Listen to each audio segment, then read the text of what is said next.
He knocked me over. I landed on the dog bowl. This One's Wife. Why American Riviera Orchard is shite. Hello, I'm H.G. Tudor.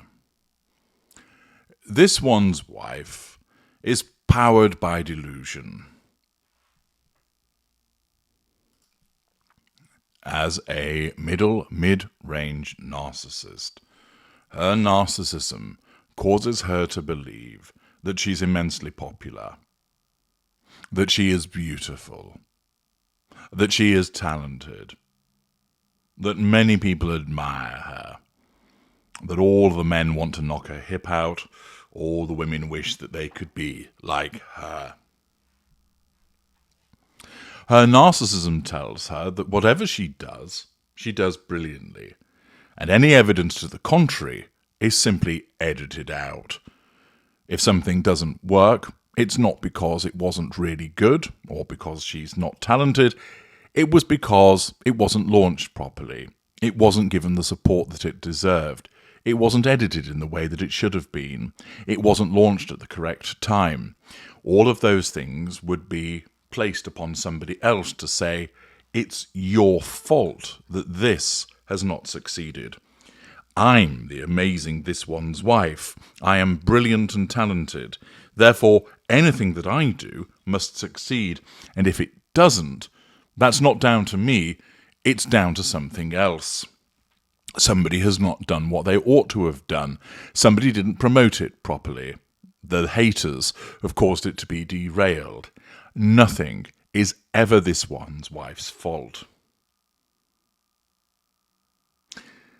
You only have to look at American Riviera Orchard retirement homes to realise what a complete clusterfuck of a brand it already is.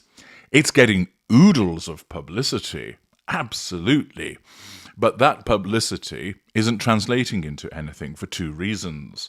One, most of the publicity is ridicule, people laughing at the pretentiousness and preposterousness of this brand.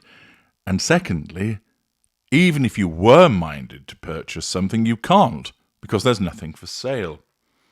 This One's Wife has rushed it to market, but the market isn't actually open. In the world of This One's Wife, she will see this as gathering ahead of steam, building up interest, planting the concept of American Riviera Orchard retirement homes in the minds of the populace. But the problem is, most of that populace are not interested in purchasing anything. Most of them are finding it hugely entertaining, analysing the stupid name, the beige presentation, the messy insignia that's utilised, the cryptic The Ring video that has been used, and laughing at the lemons, with the jam plonked in the middle. This One's Wife believes that it will be a triumph. That's because her narcissism tells her that's the case. But along come a number of experts, not just people on social media or the observations of journalists in the mainstream media. The experts have their say in relation to This One's Wife's new lifestyle brand. HouseBeautiful.com, with an article by Eleni Engage, tells us, experts reveal the real problem with This One's Wife's new lifestyle brand. Let's find out what the experts think about it and how this presents as a challenge to This One's Wife's need for control. Remember, American Riviera Orchard Retirement Homes is an extension of This One's Wife. She's thought about it, she's created it, she's done some work in relation to it, so she sees it as an extension of herself. Its successes are naturally her successes, and criticism of it is a criticism of her, and her narcissism must move to defend her in that regard. The article commences, when you learned that This One's Wife is launching a lifestyle brand called American Riviera Orchard, did you think, as we did, what in the fresh word salad is this? Well, straight out of the gate, House Beautiful appear to have her accurately pinned for issuing another dose of word salad. The enterprise itself makes sense. This one's wife was a self-appointed lifestyle guru before the royal wedding with her popular blog, The Tig. The new brand's name, on the other hand, it's a mouthful, says brand development and public relations consultant Sarah Boyd of Sarah Boyd Co., who has worked with recognizable and pithily named companies such as Field Plus Supply and Waterworks. She muses that this one's wife probably liked all the associations. American is down to earth. Riviera is glamorous, aspirational, and Orchard is homey. But it's too much together, and says Boyd, now we're just confused. Thus, early criticism of the naming of this enterprise, which is too clunky and ultimately becomes meaningless. How and why could a person as smart and media savvy as this one's wife come up with such a swing and a miss of a name, and then double down on it? We have a few theories. Interesting that House Beautiful refers to her as smart. She isn't. A media savvy? She isn't really. She repeatedly makes gaffes which are reported on. Nevertheless, let's find out more about their thoughts with regard to how she has fucked up with the name. Is it branding by bot? American Riviera Orchard, read bandanas, bikinis, beehives. The jumble of a phrase sounds, to our ears, a touch non-human. It's the brand name equivalent of those AI-written celebrity biography articles that are meant to keep you clicking until they become so hard to follow that you throw your phone down in frustration. To test our hypothesis, we engaged in some reverse engineering. We typed, "Give me brand names for a celebrity home decor brand with American and European roots," into our friendly neighborhood AI generator. It returned gems including Glamour Maison, Luxe Elegance Interiors, and Prestige Palazzo. These all sounded a little snooty, lacking the homey contribution of Orchard. Leading the AI witness, we typed in, "Make it more autumnal," and our cyber assistant came back with Harvest Haven Designs, Maple Manor Couture, and Rustic Rhapsody Interiors. Close. But no American Riviera Orchard. AI's involvement seemed possible, but not a given. So we asked the experts. Now, pausing there, one would not put it past this one's wife to have plucked the name from AI. Why? Because she's lazy. This one's wife's narcissism, as I've repeatedly explained, seeks out the prime aims with the minimum of effort, the minimum of expenditure of time, assets, emotion, and therefore it is entirely conceivable that she may well have used AI to generate this awful name. The article continues, "I say this with love. As someone who has named brands and products, there is no way OpenAI wasn't involved in this process before the United States Patent and Trade Office check, says brand strategist Grace Clark of GGC Consulting, who has worked with Madewell and Jones Road, among others. I'm not saying generative AI is a creative partner or decision maker, but ignoring AI is irresponsible. For example, when I'm strategizing for a brand in a crowded space, I use AI to analyze competitor reviews, sentiment from Reddit and Facebook groups, and reveal white space or opportunities for my client. Veronica Shelton, co-founder of the Women of Color-led design agency Oak Theory, also thinks AI might have played a role.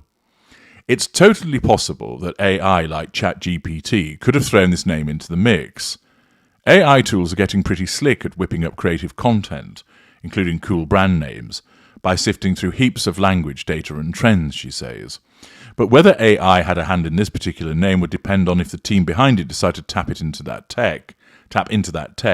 Often picking a brand name is a combo move.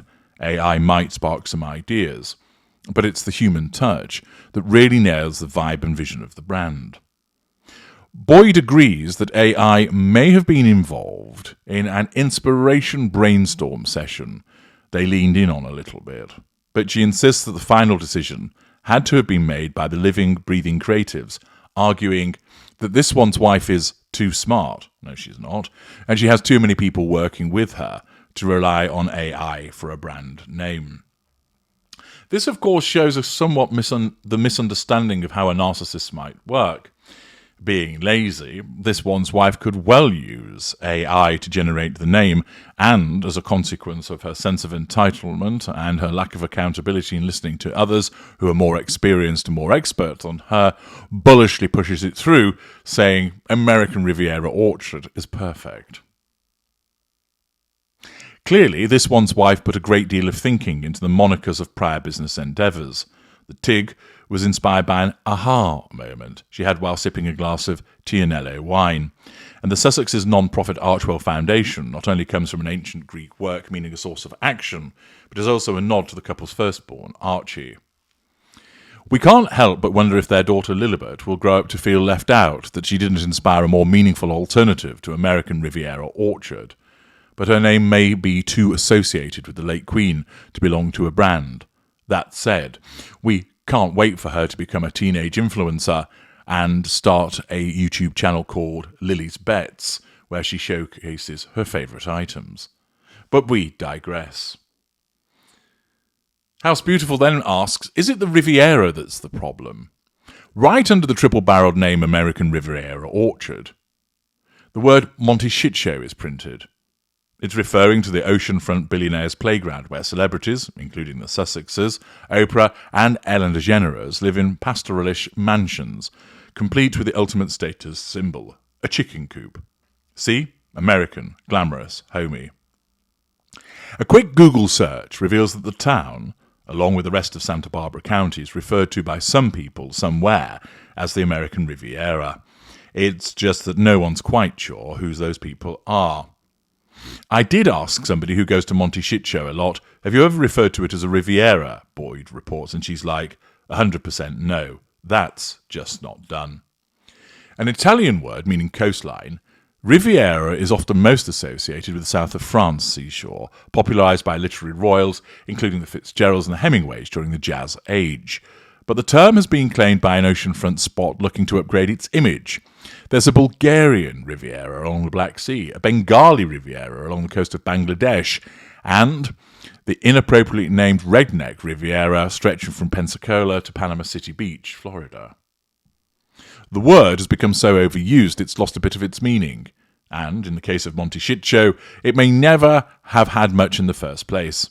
Nobody actually calls it that, Boyd reiterates, but I think this one's wife probably used this Toronto branding agent that she used in the past, and if they're not American, they may not even know that. So perhaps it's not the Riviera who's to blame, but the Canadians. American Riviera Orchard sounds like a flavour of organic dish soap from Grove. And while this one's wife's business doesn't sell dish soap as far as we know, body soap was included in the trademark application. I'm a big believer in this theory. When there's a hint of weirdness, an uncanny valley feel, or even something incorrect, it isn't by accident. It provokes conversation and engagement and raises awareness, says Clark. Presenting slightly off or weird information leads to people debating their way to an answer themselves, all with your brand, idea, or product at the centre. Bearing this theory out, we did just spend a fair amount of time, some chat GPT juice and actual human brain energy, on this as yet unlaunched brand. But American Riviera Orchard isn't necessarily off in a good way. A name that feels like a mashup of leisurely, bucolic terms is just dull and unspecific, not risky. In fact, the only thing risked here is being unmemorable, says Clark. Still, that might not even matter. In the end, Clark opines it's this one's wife. I'd imagine her association and network will carry the weight. Much as the brand name is meant to, this one's wife already embodies American glamour with a side of celebrity chicken coop hominess.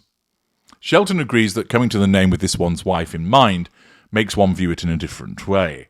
The addition of orchard likely suggests a focus on natural growth and abundance, perhaps hinting at products related to fresh, organic produce or natural ingredients, she says. With this one's wife behind it, The name might also hint at sustainability, health, and wellness, aligning with her known interests in these areas.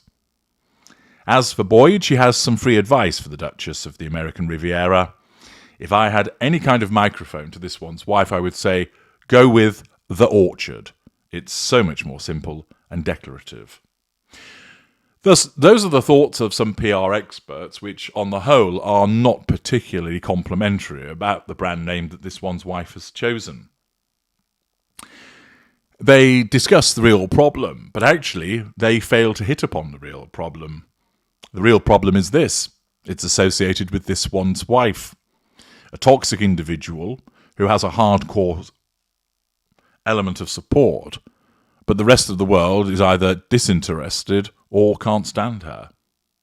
And thus, while she's getting plenty of publicity about this brand, so much of it is with regard to ridicule of the name, for instance, likening it to retirement homes. The whole jam rollout has been regularly had the piss taken out of it. And ultimately, this one's wife's association with the brand is why it's going to prove to be her Waterloo. As I explained, that this is a last chance saloon for her with regard to making something that's big, and she's not going to get there. Such is her level of unpopularity. Everything that she gets involved in has the Sadim touch, and it's going to be no different with this brand. Furthermore, it's been launched in a cack-handed way, which has only provided more opportunity for her detractors to throw pelters at it.